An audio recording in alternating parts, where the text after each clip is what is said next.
homeschooling isn't always picture perfect. Welcome to Homeschooling with Dr. B, where we'll help you find solutions to the challenges you face and celebrate your successes with you. Now, please welcome your host, Dr. B. Welcome, my tenacious homeschool tribe. Today we're going to be doing our last episode on things I wish I knew before I started homeschooling. Now, a lot of us that had to do a lot of rote learning when we were young hate it. I'm one of them. I hate rote learning. All that memorization and repetition. It used to drive me crazy. But the reality is that repetition creates competence, right? Now, people often argue that other things make a bigger difference. Your overall intelligence, how early you start learning a new skill, your memory capacity, your inborn talent. And while there's some truth to that, in my experience, for example, gifted students don't tend to do well in an educational setting. I remember when I was still a college professor, I had a student who wrote an introductory book to sociology and felt that he knew everything about sociology from this introductory book and would come in every single class and challenge me. And of course, I had written the original manuscripts upon which the books were based, and he just aggravated the hell out of the rest of the students.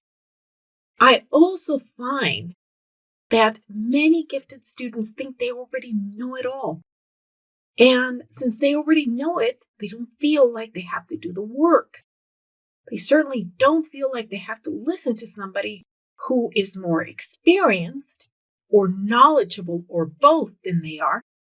But they don't feel that they need to listen because clearly they're so smart. I often tell my daughters that intelligence is not as important as wisdom.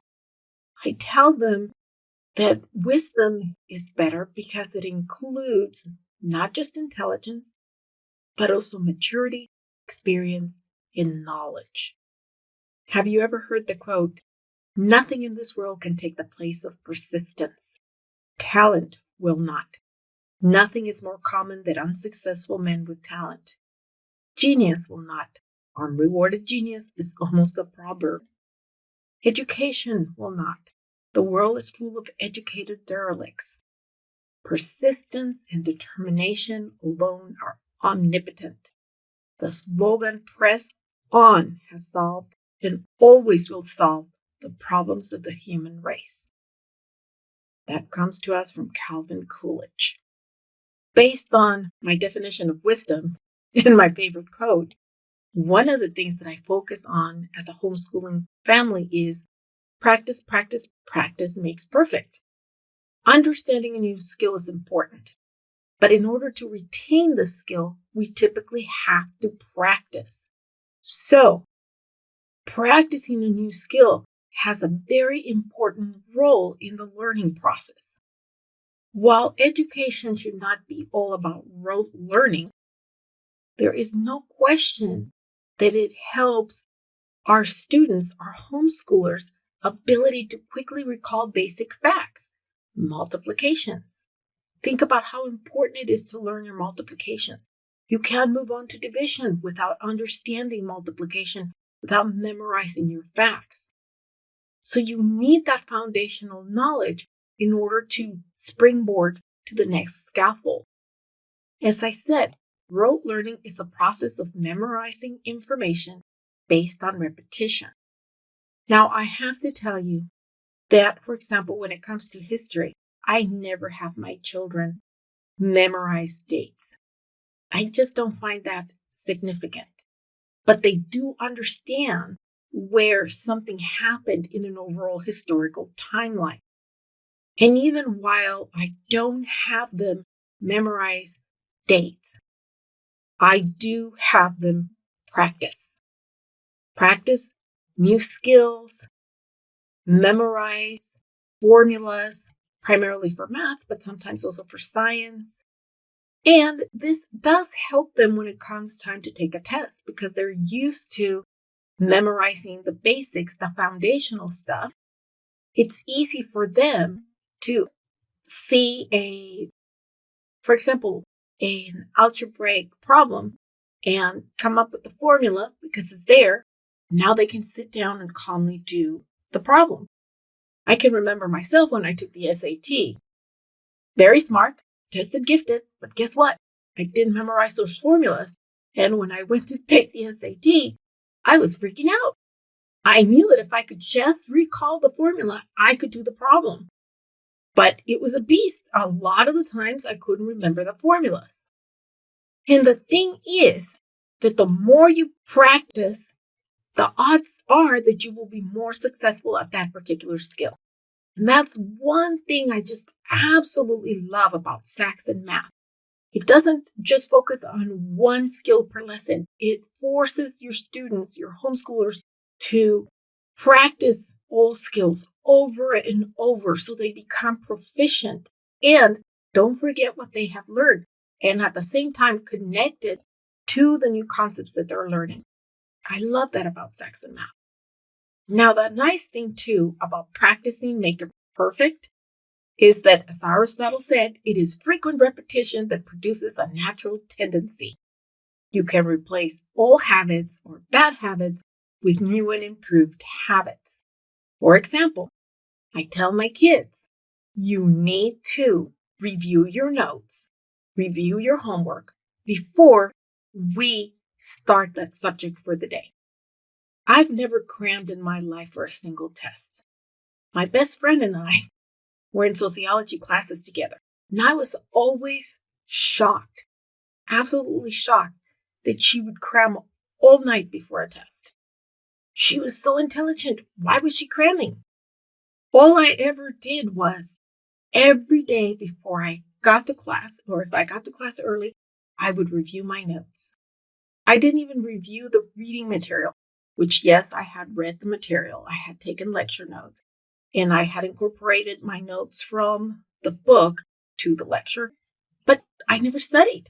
That was my studying. I constantly reviewed my notes day in and day out. I never had a problem in any of the tests. I always did very, very well. In fact, it was always my best friend and I. Maybe I would get 99, she would get 100, or I would get 100, she would get 99, or, we were always competing with one another. And so this review process became a habit for me, a very successful habit that I'm now trying to teach my children. I also never had a problem with pop quizzes because I always reviewed before the class. And if the teacher ever came in and said, pop quiz, I was like, okay, whatever. And everybody was, oh, not a big deal. So it's a good habit to develop. I really like the idea that as a homeschooling family, I can help my kiddos develop the habit of replacing old habits. I remember one of my employers once said to me, I'm so glad that I'm getting ready to retire because I don't have to deal with these nasty computers. But now you have to be older and older to retire. And that means that most of us will go through several careers in our lifetime. So we have to be able to change our habits, right? Including our ability to learn. If you make learning part of your habits and you make that process enjoyable, you won't be daunted when things change. This practice makes perfect helps our old neural pathways or habits remain ready to be reactivated. If we don't give our brain an alternative, it will do what it needs to do. It will change. Every time that we respond differently to a familiar situation or try to respond differently, we forge new neural pathways on top of the old ones. You get to learn new positive behaviors, which can become a healthy habit unto itself. So one of the things that I'm trying to teach myself recently, and I'm trying to teach my kids is, I was watching this documentary, I don't remember if it was in Sweden or Norway, where they only eat sweets on Saturday. That's it. No other day, no other treats. And I was saying to our children, we need to practice this until it becomes a habit, a good, healthy habit. I think that what's really important for our homeschoolers is to learn that change is good. And yes, you do have to go through that emotional process of finding the courage, the bravery to try new things. And it isn't always easy to tolerate changes. I remember when we moved from our first house here in the Caribbean was this tiny little house, and we moved to our ginormous house. And it had all these floors, and my kids were going to be able to have a playroom and a craft room and blah, blah, blah. And I found my daughter sobbing. Poor thing, she was sobbing hysterically because she was devastated that she had moved into a different home. Now, of course, she wouldn't give up this home for anything in the world, but that change was difficult for her. Change has always been difficult for her. So that's one thing that we are trying to incorporate into our homeschooling education for her. Change in helping her embrace the change, adapt as we move on. Because let's face it, there's only one thing that can be guaranteed in life, and that is change. Things are always changing. And one of the ways that I'm starting to teach her that is by teaching her that we have a choice. We can practice changing. Even that can be practiced by putting ourselves in a new situation or handling a situation differently or exploring a new experience. And another way that I'm helping her is by having her visualize how this change will impact her immediate future and her long-term goals. And when I have her visualize these things, I always have her visualize in a positive way. Yes, like any teenager, she wants to say, well, what if things go wrong? Things will go wrong sometimes. But when I'm having her visualize, everything comes out perfect, right? And the more we practice, the better she gets. And when something does go wrong, the less it disturbs her. The thing to keep in mind is, as you're practicing a new skill, even if you end up not using it down the line, or not liking it, or not appreciating it, it's the process of practicing that's healthy. It's the practice of accepting change that's healthy. And I really want that for my homeschoolers. One of the things that I just truly love and find to be a great benefit of homeschooling is that I don't have to focus on just teaching from a book. There's more to learning, there's more to life, there's more to being educated than being able to learn from a book, being able to write an essay, being able to do math well. There's more to it than that. I really am interested on helping my children be the best version of themselves that they can be. And that means that I have to teach more than knowledge. And I do. It's not just about knowledge. It's about learning skills that will make their lives more fulfilling. It will make their lives easier. Skills that will help them not just now, but in the future. You know, when they go to college, when they go to work, when they become parents. Yes, I think about all those things, especially now that I have 3 teenagers. I really focus on my homeschoolers as future adults. I don't think about just who they are now. I think about who I want to help them become. Adults who can be self-sufficient, who can be happy in this ever-changing world, who can form healthy relationships.